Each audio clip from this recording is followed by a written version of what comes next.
बेटा शाबाश, तुम तो कमाल के लड़के हो, तुम तो कमाल के लड़के हो। वो बोला नहीं सर, मैं तो रामलाल का लड़का हूं।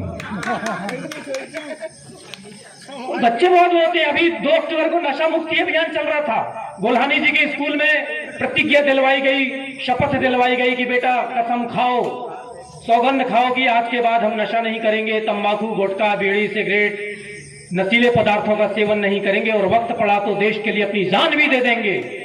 एक बच्चा बोला देश के लिए अपनी जान दे देंगे सर, बिना नशे की ऐसी जिंदगी जी के करेंगे भी का। एक दिन प्रिंसिपल साहब आ गए इनके, बच्चों से बोले बेटा बच्चों दिल लगा के पढ़ाई करो, दिल लगा के पढ़ाई करो। एक बोला दिल लगाने के बाद पढ़ाई होती कहां है। ऐसे हमारे कॉलेज में एक बार प्रिंसिपल साहब आए, बोले बेटा सच्चे मन से सच्चे दिल से जो भी मांगो वो मुराद जरूर पूरी होती है, सच्चे दिल से मांगो मुराद जरूर पूरी होती है। एक बोला रहने दो सर, ऐसा होने लगता तो आज आप हमारे सर जी नहीं ससुर जी होते। तो बच्चे बहुत ही। एक बच्चे से मैंने पूछा what is appendicitis hyperactive disorder, what is appendicitis hyperactive disorder. बच्चा बोले अंबा जाम्बा लांबा। मैंने बोला ये क्या है। बोले पहले आप बताओ कि वो क्या था। बच्चे उलट के जवाब देते हैं। एक समय था जब बच्चों के लिए संस्कृत का श्लोक बड़ा कारगर था कि काग चेष्टा वको ध्यानम श्वान निद्रस्तथेवचा अल्पहारी गृह त्यागी विद्यार्थी इति पंच लक्षणम। आजकल के बच्चों के लिए फिल्म चेष्टा इश्क ध्यानम घोर निद्रस्तथेवचा मुर्गाहारी बोतलधारी विद्यार्थी इति पंच लक्षण। माखनलाल चतुर्वेदी जी ने लिख गए चाह नहीं मैं तुरवाला के गहनों में उठा जाऊं, मुझे तोड़ लेना बनमाली उस पथ पर देना तुम फेंक, मातृभूमि पर शीश चढ़ाने जिस पर जाए वीर अनेक, पुष्प की अभिलाषा। लेकिन आजकल के छात्र की अभिलाषा, आजकल का छात्र कहता है कि चाह नहीं मैं पढ़ूं किताबें और पढ़नता कहलाऊं, चाह नहीं मैं रटूं नोटबुक और रटनता कहलाऊं, मुझे पास कर देना सर जी, उस कक्षा में देना तुम फेंक, लिख पढ़कर मेहनत करके जिस कक्षा में जाते छात्र ने, जिस कक्षा में जाते छात्र। पहले के समय में ये एक प्रतिस्थापना थी कि गुरु ब्रह्मा गुरु देवो गुरु विष्णु। आजकल गुरु टीवी, गुरु सीडी, गुरु देवो कंप्यूटर रहा, गुरु साक्षात मोबाइलम तस्मै श्री रिमोटाय नमः। पीढ़ी बदल गई। एग्जाम चल रहा था कॉलेज में, एक बच्चा कुछ नहीं लिख रहा था। मैंने कहा कुछ लिखता क्यों नहीं। बोले सर कुछ बन ही नहीं रहा, क्या करूं। मैंने कहा आंखें बंद कर, गहरी सांस ले और जोर से बोल, ये सब्जेक्ट बड़ा मजेदार है, इसको हम अगले साल फिर पढ़ेंगे। वो भी बड़ा चला, आंख बंद किया और धीरे से बुदबुदाया, कमीनो फेल ही करना है तो एग्जाम काहे को ले रहे। ऐसे ऐसे बच्चे होते हैं।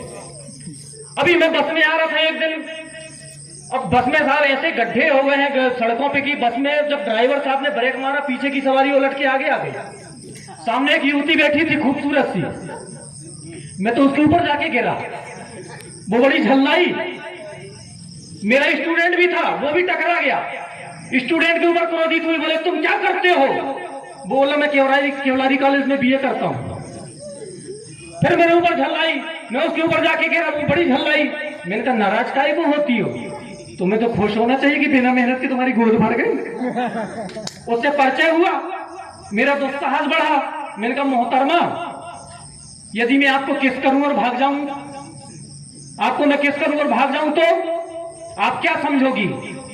बोले समझूंगी एक बेवकूफ जो पूरा क्वेश्चन पेपर सॉल्व कर सकता था, सिर्फ रोल नंबर लिख के भाग गया। फिर एक और बार दुस्साहस हुआ। मैंने कहा मोहतरमा क्या मैं आपका हाथ चूम सकता हूं।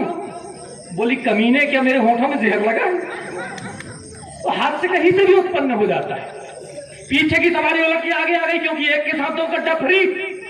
सामने मुल्ला जी बैठे थे, जैसे ही गड्ढा आया ड्राइवर साहब ने ब्रेक मारा। बोले या खुदा या खुदा। बाजू में सिंधी बैठा था, बोले बड़ी ईसाई इतना तो खुदा है और कितना खुदा चाहिए।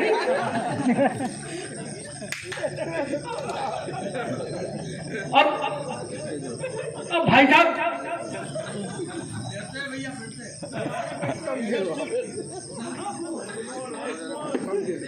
सामने मुल्ला जी बैठे थे, ड्राइवर साहब ने ब्रेक मारा, पीछे की सवारी वो लटके आगे आ गई, गड्ढा आ गया, ड्राइवर साहब ने ब्रेक मारा, सामने मुल्ला जी बोले या खुदा सिंधी ने उनको मारा तमाचा, बोला बड़ी साई तड़ा तो खुदा बड़े कितना खुदा चाहिए नहीं।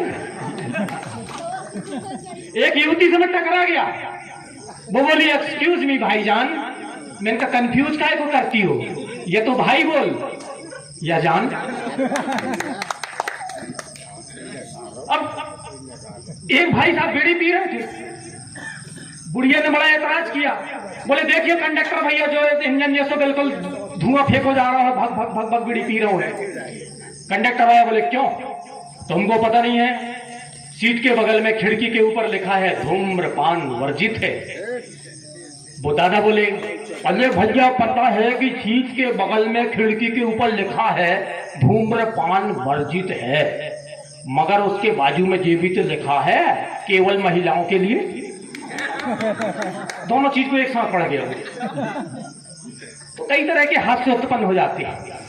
अब अवधिया जी से हमको एक ही शिकायत है, अब जहां पे हमको रेस्ट हाउस में इन्होंने ठहरा दिया, साफ सफाई कई दिनों से नहीं हुई, रेस्ट हाउस के बाथरूम का दरवाजा खोल के मैं अंदर गया, दरवाजे के अंदर लिखा था पीछे देख, मैं जो ही पीछे देखा वहां की दीवार पे लिखा था बाएं देख, बाथरूम की दरवाजे पे बाएं देखा, दीवार पर लिखा था दाएं देख, दाएं दीवार पे देखा तो वहां लिखा था अबे इधर उधर क्या देखता है, चुपचाप नहाता क्यों नहीं। तो कहीं भी हादसा उत्पन्न हो जाता है। इधर चौराहे पे एक होटल पड़ी, वहां मैं चाय पीने गया, चाय में मक्खी थी, मैंने कहा भाई साहब चाय में मक्खी मरी हुई तैर रही है, बोले कमाल हो गया मरने के बाद भी तैर रही है। मैंने कहा भाई साहब मक्खी, बोले आप तो पीजिए, मक्खी का कम आपसे कोई एक्स्ट्रा चार्ज नहीं लेंगे। बाजू में मैंने देखा बोर्ड लगा है यहाँ स्पेशल चाय मिलती है, डीलक्स चाय मिलती है। मैंने कहा इसका मालिक कहाँ गया, बोले सामने टपरे पे चाय पीने गया है। तो कहीं भी हाथ से पैदा हो जाता है। एक बार बैरागी जी भी यहाँ होटल पे गए, नाश्ता किया, एक प्लेट गुलाब जामुन मंगाया, उसमें मक्खी पड़ी थी, शिकायत किए, मालिक ने नौकर को बुलाया, बोले काहे रे तू इस कान से सुन के उस कान से निकाल देता है, तेरे को कितने बार बोला कि दिन में 2-4 बार मक्खियां बीन लिया कर। तो हाथ से कहीं भी उत्पन्न हो जाता है। लेकिन आइए थोड़ा गंभीरता की ओर चलें, गीत गजलों की ओर चलें, श्रृंगार के गीतों का आनंद लें। भाई प्रमोद गुल्हानी जी को इन पंक्तियों के साथ मैं आवाज दूंगा कि और कुछ आरजू पूरी होना भले, जान निकले मेरी तेरे दामन तले, मैं लहू अपना देने को तैयार हूँ, शर्त ये है तेरा ख्वाब भूले भले।